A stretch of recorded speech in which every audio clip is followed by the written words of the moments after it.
Assalamualaikum warahmatullahi wabarakatuh. Terlebih dahulu, saya ingin mengucapkan ribuan terima kasih kepada Encik Muhammad Syafiq kerana sudi menerima temu bual saya pada hari ini. Tajuk temu ramah kita pada hari ini ialah mengenai isu buli cyber.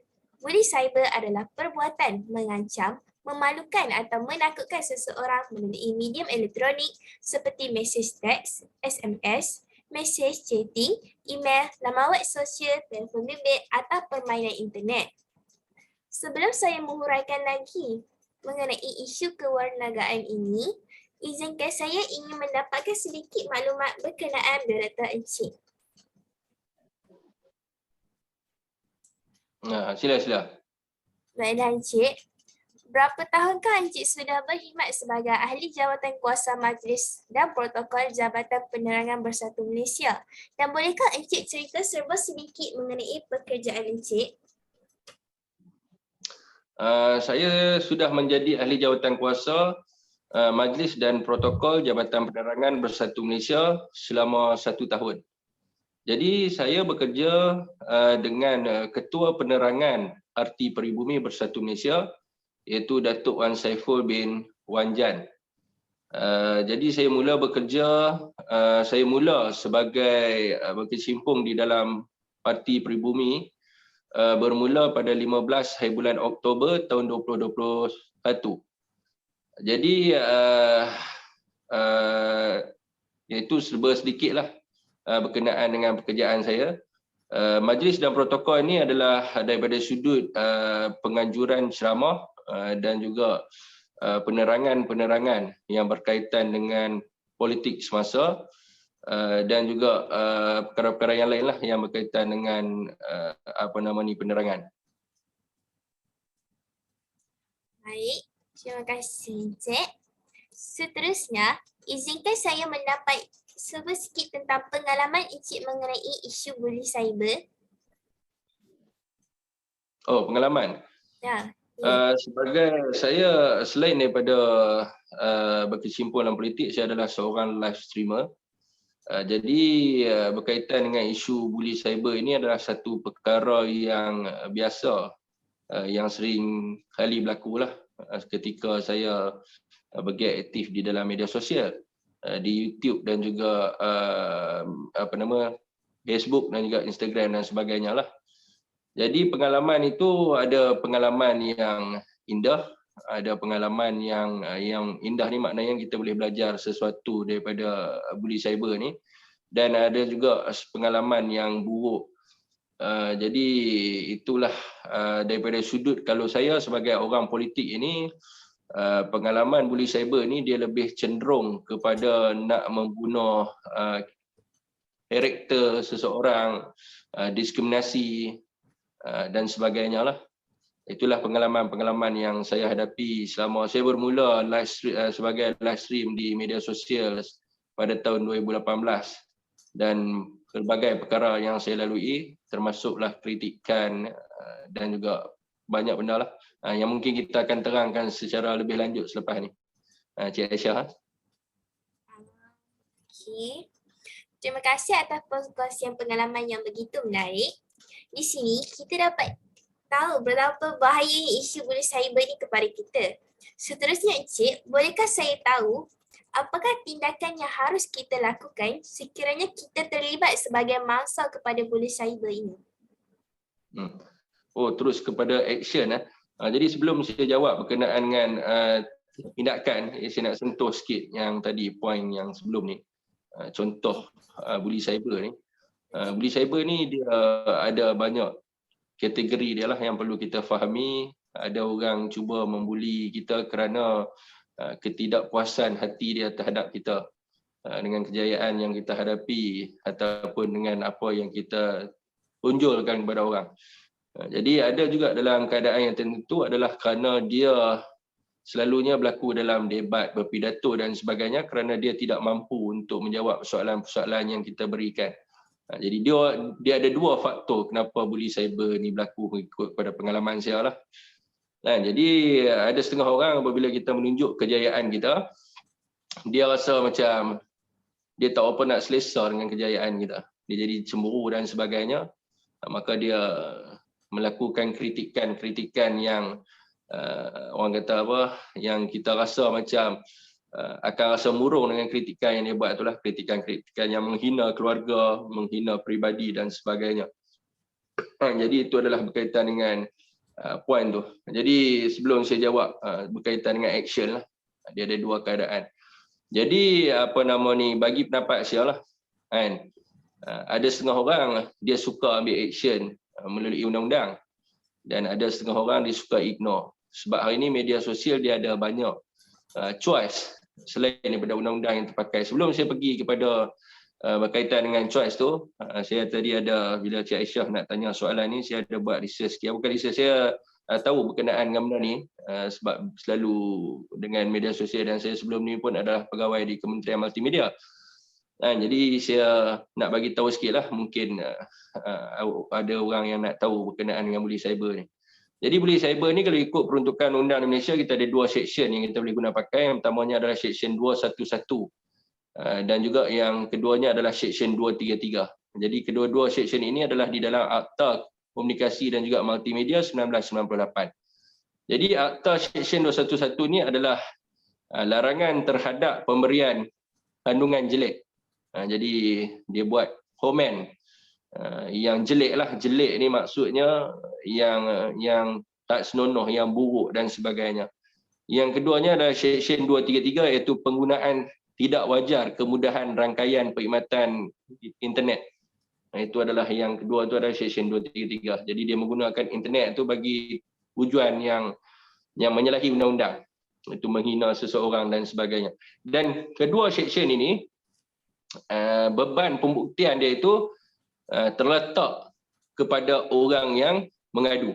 Jadi maknanya daripada segi siapa dia, apa bukti yang dia membuat bully cyber ini terletak kepada orang yang mengadu, bukan pegawai penyiasat. So sebelum dia membuat aduan ni, dia kena sediakan semualah, screenshot, link dan sebagainya. Itu adalah berkaitan dengan undang-undang yang sedia ada lah. Jadi action yang selalunya digunakan oleh live streamer di media sosial ni, dia malas sebab bila melibatkan undang-undang ni nak kena pergi ke balai, nak kena buat report kepada Suruhanjaya SKMM, nak kena pergi bagi statement, naik mahkamah dan sebagainya. So hari ini di media sosial dia ada button, dia ada dua button, dia ada report button dengan block button. So selalunya orang yang dia tak suka ni dia akan block lah. Jadi dia klik nama block. So orang tu tidak akan muncul. Dan sekarang ni ada akses pula di media sosial, dia boleh block kepada email ataupun internet, link internet yang digunakan oleh orang yang mengeluarkan bully cyber ni. Sekiranya dia kena block akaun yang lama, bila dia buka akaun yang baru, dia juga tak boleh nampak kita punya media sosial kita. Jadi itu adalah benda yang baru lah di dalam media sosial. Yang keduanya mungkin dia rasa dia tak puas hati dan dia rasa nak orang ni akaun dia ditutup dan sebagainya, maka dia boleh buat report kepada admin, kepada Facebook admin, ataupun dia boleh buat report kepada Google lah. Bagi YouTube dan sebagainya, dia kena buat report kepada Google. Kalau yang Facebook, dia kena buat report, dia ada platform dia sendiri. Okey Cik Syah, saya harap saya menjawab soalan berkaitan dengan action tu. Ya, sangat menjawab ya. Okay. Seterusnya, kenapa zaman sekarang ni isu bully cyber ni makin berlambak? Adakah kerajaan tak ambil kisah pasal isu ni? Kenapa makin berleluasa? Boleh ulang balik soalan tu? Maksudnya adalah daripada sudut kerajaan tak ambil tindakan disebabkan kerajaan lambat mengambil tindakan ataupun tak mengambil tindakan hingga menyebabkan lambatkan kes bully cyber. Macam tu soalannya? Ya, macam tu. Okey, macam saya beritahu tadi, di peringkat kerajaan dia menggubal undang-undang. Ini adalah peringkat kerajaan lah, membuat dasar dan menggubal undang-undang. Jadi di peringkat kerajaan telah pun ada undang-undang, iaitu section 211 dan juga section 233 yang saya sebut tadi lah. Jadi apabila dah ada rang undang-undang tersebut, maka dia akan pergi kepada proses yang keduanya dalam pentadbiran kerajaan, dipanggil sebagai pelaksanaan. Jadi daripada sudut pelaksanaan ini saya dah bagi tahu tadi, dan dia bukannya masalah daripada sudut kerajaan itu, maksudnya kerajaan tu, tetapi masalahnya adalah mungkin banyak kes yang jadi lambakan ni adalah kerana pengadu tersebut dia tidak faham. Dia tidak faham bahawa bagi kes-kes yang melibatkan buli cyber, beban pembuktian bila kita sebut tentang kes ni dia ada bukti dan juga keterangan dan juga buktilah. Jadi beban pembuktian itu adalah terletak kepada pengadu. Jadi pengadu ini masa dia buat laporan dia harus membuktikan bahawa si dia ataupun orang-orang tertentu ini telah melakukan satu jenayah berkaitan dengan seksyen inilah, mengeluarkan kenyataan yang jelek dan sebagainya, dan ini adalah proof dia, inilah bukti dia, screenshot ataupun video ataupun link yang berkaitan dengan benda itulah. Jadi dia kena buat report kepada PDRM dan kemudiannya dia kena rujuk kepada Suruhanjaya Komunikasi dan juga Multimedia SKMM. Jadi itulah yang dia perlu buat. Jadi kebanyakan apabila dia bukan saja melibatkan undang-undang yang berkaitan dengan buli cyber ni, banyak juga undang-undang yang masyarakat tak faham dan dia akhirnya masyarakat dia mengatakan bahawa lambakan kes ini ada berlaku kerana kelemahan di peringkat kerajaan itu sendiri. Macam saya pernah duduk sebagai seorang pegawai di Kementerian Multimedia, di kementerian, jadi saya amat memahami berkaitan dengan apa yang berlaku secara dasarnya yang perlu difahami oleh seluruh rakyat di Malaysia ni lah. Jadi selain daripada tugas kerajaan juga, dia juga adalah tugas bila kita sebut pasal lambakan kes. Bila lambakan kes ni dia mesti ada aduan. Jadi sometimes benda-benda yang kecil, yang remeh, sebagai contohnya ada orang hina dia di dalam ruangan komen, dia pun bukan kenal orang tu. Jadi blok sajalah. Kadang-kadang dia suka juga dia nak buat report tu, dia rasa macam dia ni kutuk aku pun nak balas dendam kat dia, jadi aku kena buat report bagi dia kena tangkap. Bila polis tak dapat melakukan penangkapan sebab mungkin tak dapat trace dan sebagainya, tu aja PRM lah. Jadi dia salahkan, ni kerajaan salah ni. Ni adalah satu budaya yang tak baiklah. Sedang benda tu simple lah, kita boleh blok dan sebagainya. Kecuali lah ada kes-kes yang tertentu seperti buli cyber yang melibatkan fitnah, yang melibatkan body shaming, satu benda yang serius. Jadi perlulah dia bawa ke muka pengadilan. Bagi kes yang remeh-remeh ni, saya nasihatkan gunakan aplikasi-aplikasi yang ada dalam media sosial untuk mengekang pada buli cyber, maka kes buli cyber ni akan berkurang dan juga tidak ada pihak lah yang akan menyalahkan kerajaan. Okey, Aisyah, menjawab soalan tersebut. Baik, terima kasih atas penjelasan yang amat jelas.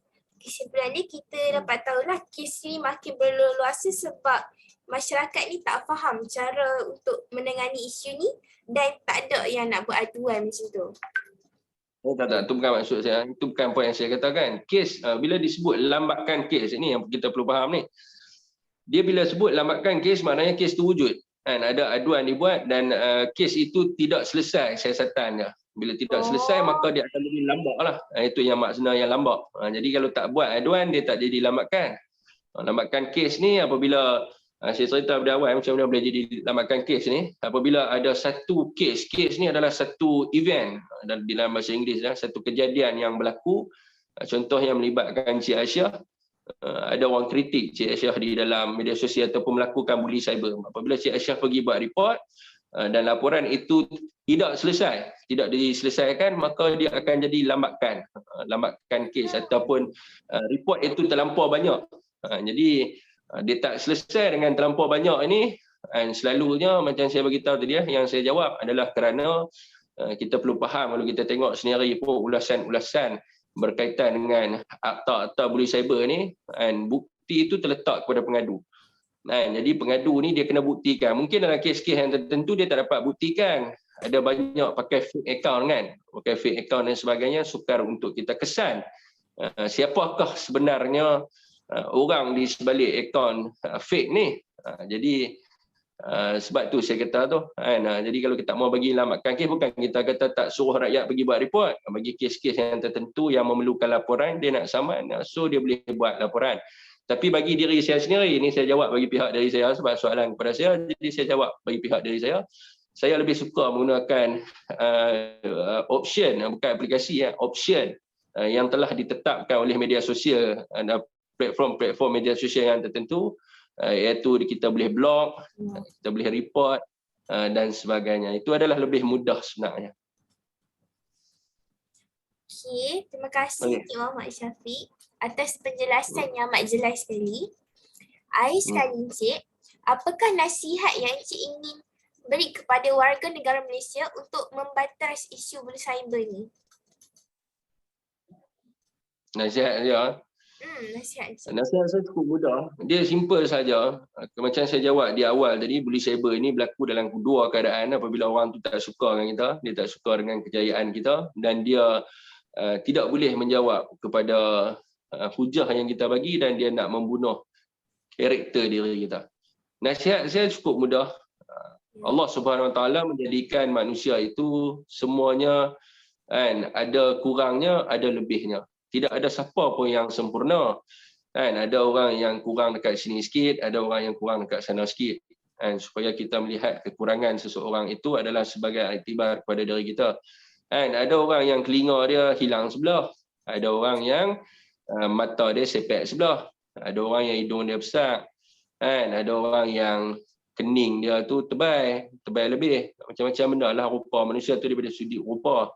Ada banyak-banyak benda lagi lah. Jadi kita perlu melihat kekurangan seorang itu adalah satu iktibar kepada diri kita, melihat kepada kekuasaan Allah Subhanahu Wa Taala itu yang pertama. Jadi yang keduanya adalah kalau kita tak suka kat orang tu, tak perlulah kita masuk, betul. Jadi setengah orang dia berlakunya bully cyber ni sebab apa? Dia tengok orang tu ni daripada sudut nak motivate orang tu. Sekali kita pergi kepada orang yang dibuli pula. Orang yang nak membuli ni. Selalunya orang yang nak membuli ni kerana dia tak puas hati. Jadi saya pun tak faham. Mungkin depan ni ada masalah mental yang perlu diselesaikan lah. Di peringkat mungkin kita kena bincang di peringkat kerajaan ataupun dasar. Macam mana nak tangani masalah mental sedemikian rupa ni. Jadi kita tak suka pada orang tu, lepas tu kita masuk dalam ruangan komen, kita duk kutuk dia. Kita kata apa ni telinga besar, apa ni badan besar, apa ni gemuk dan sebagainya. Kalau kita tak suka, tak indah di mata kita, kita keluar. Berapa kita duk tunggu di situ, dan saya pun tak faham berapa kita nak tulis panjang-panjang, nak kritik pada peribadi orang. Dan ada juga setengah manusia ni, dia kena benda tu. Dia kena benda tu, orang hina dia. Apa dia ni gemuk apa semua sekali, dan dia rasa macam dia nak lepaskan pada seseorang tanpa dia melihat dia. Kalau dia lihat diri dia pun gemuk juga, tapi dia suka kata kat orang gemuk.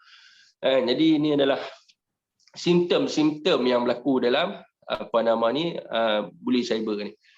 Jadi perlunya di peringkat orang-orang ni, kalau depa tengok video saya, kalau you tak suka pada seseorang tu, tak suka apa yang dia buat, so tak perlulah you nak masuk dalam ruangan komen seolah-olah nak bagi tahu kat dia, saya ni tak suka kat awak. Tak suka sebutlah, tak payah tengok. Itu adalah first part. Jadi yang second part kepada orang yang dibuli ni pula, kena dalam dunia ni, kalau kita nak cari orang yang berpuas hati dengan kita nak cari orang yang selesa dengan kita agak susah. Sedangkan adik-beradik kita sendiri pun ada yang tak puas hati dengan kita. Sebab apa? Setiap orang berlumba-lumba ke arah satu perkara, iaitu nak mencapai kepada kejayaan bagi diri itu seseorang. Jadi dia akan rasa macam, oh kawan ni buat tak kena, jadi dia nak kritik dan sebagainya. Jadi tindakan kepada orang yang dibuli ni, yang pertamanya apabila you expose, bila sebut tentang cyber ni, saya lebih khusus kepada media sosial lah, senang. Jadi bila you nak expose diri you dalam satu figure yang besar, nak jadi figura lah, jadi kena ada preparation. Yang pertamanya mental kena kuat. Saya dulu pun mental tak apa nak kuat, loop juga, tapi lama-lama belajar lah. Yang pertama mental kena kuat. Yang keduanya adalah kena tahan kritikan, kena berjiwa besar. Macam orang politik ni, dia kena berjiwa besar. Orang nak kata apa pun baik pi lantak pi janji apa yang buat ni adalah betul dan sebagainya. Jadi kena berjiwa besar. Dan yang seterusnya adalah sebagai orang yang dibuli ni, kalau ada perkara-perkara yang boleh kita abaikan lah. Banyak benda lagi yang kita boleh fikir dalam dunia ni. When you start to be positive in your daily life, then you akan rasa seharian itu adalah satu benda yang vibe lah, yang positif dan sebagainya. Tapi kalau you ambil yang negatif ni, maka tu ialah yang jadi murung dan sebagainya. Tapi kalau bagi prinsipal diri saya tak suka negatif. Jadi kalau orang nak beli cyber, saya block lah. Saya block, saya report dan sebagainya. Dan bagi kes-kes yang tertentu, contohnya ada setengah orang ni dia tak suka tengok perubahan pada seseorang. Dia tengok orang ni dulu jahat, tapi tiba-tiba dia berubah nak jadi baik. Jadi dia rasa dia nak bagi tahu satu dunia bahawa dia ni sebenarnya jahat. You all jangan percaya kata dia ni baik. Dia ni adalah orang yang ni. Selalunya orang-orang ni adalah orang-orang yang berdekatan dengan kita. Adalah orang-orang yang mengenali masa lampau kita dan sebagainya. Jadi dan kita sendiri pun kenal dengan orang-orang yang sebegitu. Jadi bukti pun ada dan sebagainya. Jadi kalau berhadapan dengan keadaan yang macam ni, jangan rasa stres. Jangan rasa dia tahu rahsia aku lah, matilah. Nanti dia cerita kat semua orang lah. Aku dah tak boleh lah nak keluar dekat media sosial ni. Sebab wujudnya orang ni dan sebagainya. Jadi dia jadi murung, dia jadi stres dan sebagainya. Ambil tindakan undang-undang. Setiap manusia melakukan kesilapan, tidak ada manusia yang baik. Dan setiap manusia diberi peluang untuk dia berubah untuk masa depan dia.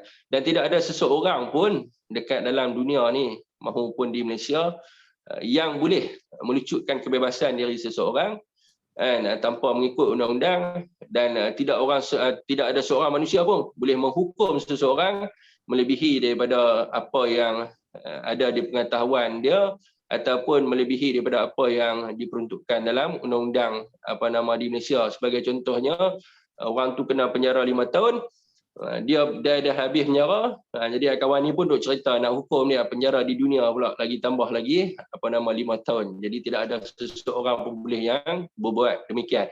Jadi bagi kes-kes yang macam ni, make sure, saya selalu tengok orang suka ambil murung benda ni dan cerita dekat saya. Dia kata kenapa rakan karib dia buat benda ni. Jadi make sure, jangan takut, gunakan undang-undang. Saya pun pernah saman 2-3 orang rakan saya. Saya hantar surat saman, suruh dia jawab. Kenapa dia mengeluarkan kenyataan-kenyataan yang mengaitkan peribadi diri saya yang berlaku di masa lampau di khalayak umum. Saya suruh dia buat minta maaf. Jadi tuan-tuan pun boleh buat perkara yang sama.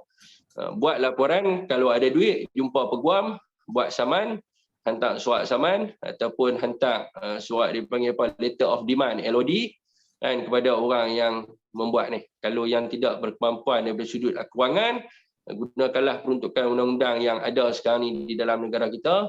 Pastikan mereka-mereka yang melakukan perkara ini dihukum dengan sewajarnya. Saya rasa cukup kot, panjang. Saya bila orang politik ni kalau bagi dia cakap, dia boleh cakap 2-3 jam. Tapi kena stop sikit. Okay, Tak apa Encik Muhammad Syafiq. Terima kasih bagi nasihat yang amat mendalam kepada masyarakat untuk lebih sedar mengenai isu bela cyber ini. Okay, nampaknya temu ramah kita sampai di sini sahaja. Terima kasih Encik Muhammad Syafiq kerana sudi meluangkan masa bersama saya pada hari ini. Jadi saya berharap masyarakat yang lihat video ini akan sedarilah bagaimana untuk mengatasi isu bully cyber ini, kenapa bully cyber ini semakin berlolasa dan betapa bahayanya isu bully cyber ini. Dan sama-sama kita berusaha untuk membanteras isu bully cyber ini. Terima kasih ya Encik Muhammad Syafiq. Ya, sama-sama. Okey.